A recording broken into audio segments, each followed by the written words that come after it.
mugenzi wanjye nkunda ibiryo cyane ariko kubirya nziritse sinabishobora. Urabeho, babaye.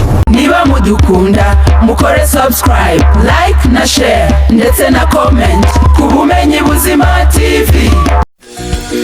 Murabona nziza zacu, reka twongere tubaye ikaze kuri YouTube channel yanyu ndetse n'iyacu Bumenyi Buzima TV. Uyu munsi noneho dufite ikiganiro cyangwa se inkuru idasanzwe.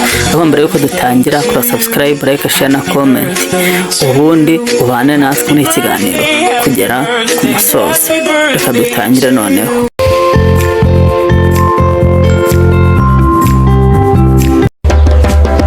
Ko nduzi ubyibushye, wabyibuhijwe n'iki?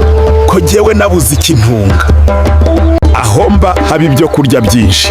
Umurimo wanjye ni ukurinda ibisambo only.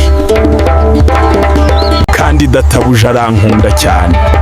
Nunkurikira at home, njye kugusabira ibiryo.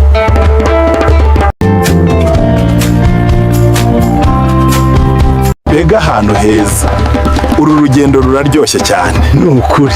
Kandi ikirere ni cyiza rwose, ndishimye. Icyo ni iki wambaye mu ijosi? Iyo bashaka ko ntirukana abantu, banshumika ukwanjye, bakanzanira inyama n'ibindi biryo byiza. Mugenzi wanjye nkunda ibiryo cyane ariko kubirya nziritse sinabishobora.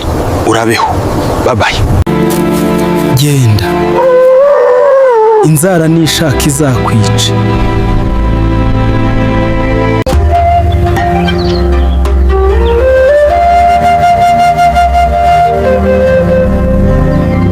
Niba mudukunda mukore subscribe, like na share ndetse na comment ku Bumenyi Buzima TV.